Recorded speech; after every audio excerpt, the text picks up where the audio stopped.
Oke, jadi ini adalah smartwatch yang gue lagi pakai dalam beberapa hari kebelakangan ini, dan ini tuh kelihatan jauh lebih mahal daripada harga aslinya, yang cuman di 799.000 aja. Ini namanya adalah Nix Crown Smartwatch, dan Nix-nya sendiri adalah sebuah brand tentang lifestyle dan juga produktivitas yang baru aja keluar. Kita sebenarnya udah pernah bahas ya, dan ini sebenarnya lampunya juga dari Nix. Dan gue udah pakai jam ini kurang lebih selama seminggu untuk harian, untuk olahraga, dan juga ada untuk tidur.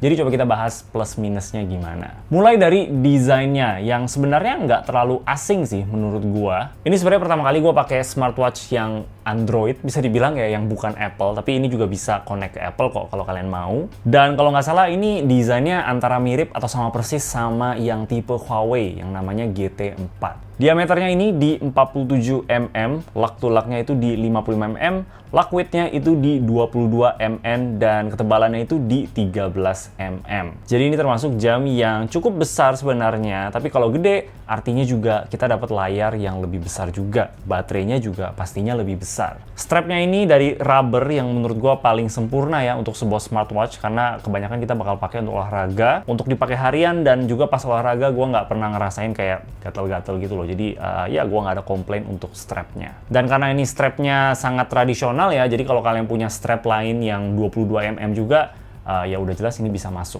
Layarnya ini di 1,43 inch Ultra HD AMOLED display. Ini punya bezel hitam yang termasuk lumayan tebel sih ya menurut gua. Nggak terlalu mengganggu, tapi ya cukup kelihatan juga sebenarnya kalau kita perhatiin. Baterainya ini awet banget, terutama untuk gua yang baru aja punya Apple Watch Series 10 itu ya kurang lebih sehari sekali lah dicas. Tapi yang ini diklaim bisa tahan 6 hari, dan kebetulan banget ini hari ke-6 gua pakai. Dan di sini baterainya masih 29%. Dari tes gua, kalau kita pakai seharian itu dia habisnya sekitar 15-20% lah, tergantung aktivitas kita intens atau enggak. Gua tesnya lebih ke ya harian aja, banyak notifikasi masuk ya. Ada dipakai untuk olahraga sekali, ada dipakai untuk tidur 2 kali kalau nggak salah. Tapi always on display-nya di sini gua matiin, karena secara default dia juga matiin. Tapi kalau kalian pengen nyalain itu bisa. Sekarang hampir jam 3 sore ya, di 29%. Jadi sebenarnya kalau mau di push lagi sampai hari ke-7, mungkin bisa-bisa aja, tapi ya mungkin lebih sweet spot lagi untuk kita cas malam ini aja. Dan udah jelas kalau always on display-nya kita nyalain, itu bakal lebih cepat habis ya, tapi juga lebih keren aja jamnya gitu, karena ya nggak item gini doang. Untuk OS-nya, ini pakai Open Harmony OS, yang setahu gua sih ini di-develop oleh Huawei ya. Ini pertama kali gue cobain, dan overall sih oke banget, kerasa halus dan responsif. Kadang-kadang adalah frame rate-nya drop gitu, tapi overall sih ini masih kerasa halus-halus aja. OS-nya ini harus didampingin sama aplikasinya ya, yang kita bisa download di Android dan juga Apple. Setahu gue sih ini aplikasi yang standar ya untuk smartwatch, dan di sini kita bisa atur cukup banyak settingan ya, kayak notifikasi, health monitoring, reminder lah. Kayak sekarang gue set tiap jam itu ada notifikasi untuk ingetin gue minum air. Kalau kalian pengen sambungin ini ke aplikasi Strava juga, itu harus lewat aplikasinya OnWear ini juga. Kita juga bisa kunci jamnya, ini biar lebih aman kalau misalkan dicuri orang, mereka nggak bisa kayak cari data kita atau gimana gitulah. Ada beberapa watch face juga yang kita bisa pilih, tapi favorit gue sih yang minimalis ini. Informasinya juga tetap banyak yang kita bisa lihat ya, walaupun ini namanya minimalis. Kayak langkah kita, kalori, heart rate, sisa baterai, dan lain-lain. Nah, untuk sportsnya di sini ada banyak mode banget ya, kayaknya ada 100-an lebih gitu, tapi udah jelas gua nggak ada cobain semuanya. Gua ada cobain lari sore aja ya, sekalian pakai jamnya untuk ngetes. Ada yang nanya di Instagram gua apakah ini jamnya ada built-in GPS, dan yes, ini udah ada. Jadi kita tetap bisa beraktivitas di luar tanpa bawa HP. Dan selama gue pakai untuk lari, ini bisa pantau juga detak jantung kita ya, dan ada juga warningnya kalau misalkan detak jantung kita udah terlalu tinggi gitu. Kita bisa set settingan ini di aplikasinya langsung. Sayangnya warningnya itu nggak ada kayak getaran atau apa kayak feedback yang kita bisa denger atau apa gitu.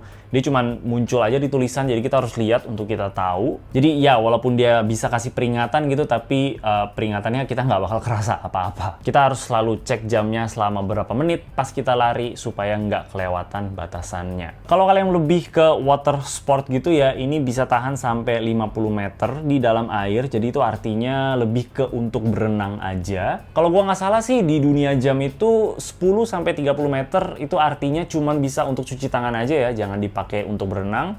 50 sampai 100 itu boleh dibawa berenang, tapi nggak boleh dibawa diving ke dalam laut gitu. Cuman 200 meter ke atas aja yang gua rasa sih udah certified untuk dibawa diving ke dalam laut gitu loh. Jadi ya kalau untuk cuma berenang-berenang aja, ya ini udah aman. Buat gue sih fitur yang paling gue suka dan paling kepake di dalam sebuah smartwatch adalah notifikasi ya. Gue suka aja bisa lihat notifikasi gue gitu semua masuk ke dalam jam dulu, jadi gue nggak perlu repot-repot buka HP. Karena kadang kita buka HP niat mau balas chat tapi malah buka Instagram atau TikTok dan doom scrolling 1 jam nggak kelar-kelar kan ya. Di sini enak, tinggal lihat dari jam aja. Kalau misalkan urgent kita bisa langsung balas. Kalau misalkan nggak terlalu urgent, ya bisa nanti aja gitu. Telepon juga bisa masuk ke sini dan gue juga ada cobain untuk angkatnya di sini karena ini udah ada built-in microphone dan juga speakernya. Kadang-kadang suka ada orang kurir telepon, jadi gue bisa langsung angkat dari sini dan langsung jawabin gitu. Itu juga enak banget. Nah, untuk kekurangan yang selama ini gue rasain itu adalah yang pertama dan menurut gue yang terbesar itu adalah getarannya. Getarannya ini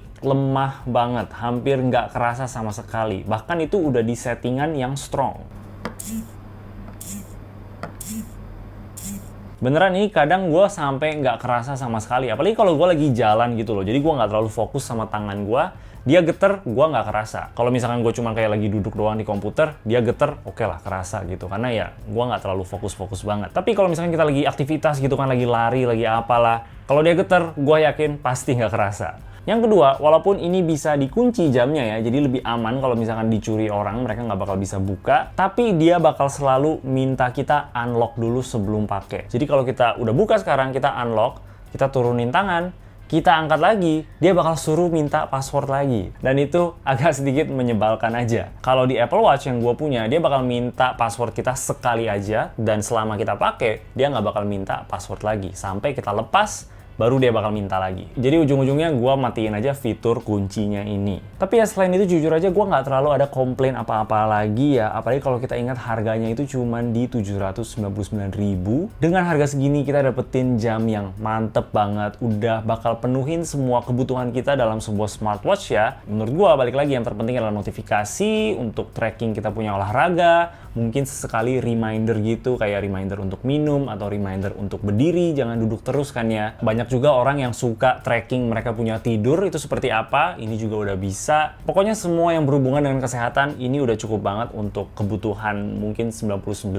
orang ya. Ditambah baterainya yang bisa tahan hampir seminggu. Itu life changing banget menurut gua. Smartwatch yang harus dicas setiap malam, ya itu nggak enak sih. Jadi gue bisa banget rekomen ke kalian-kalian yang lagi butuhin smartwatch dengan harga terjangkau. Gue yakin kalian pasti puas-puas aja sama yang satu ini. Nix-nya sendiri juga ada garansi 1 tahun dan bisa langsung tukar barang di 2 minggu pertama kalau ada kerusakan. Kalau kalian tertarik, gue udah kasih linknya di bawah, dan selagi di bawah kalian juga bisa join jadi channel member untuk dapetin badge yang menarik. Nama kalian bakal ada di akhir video dan juga prioritas komen, terutama di live streaming yang gue sering adain. Jangan lupa juga kalau kalian belum punya deskmat untuk di meja, boleh banget cek Deskmat Setup Tour. Itu salah satu cara untuk support gue sebagai kreator.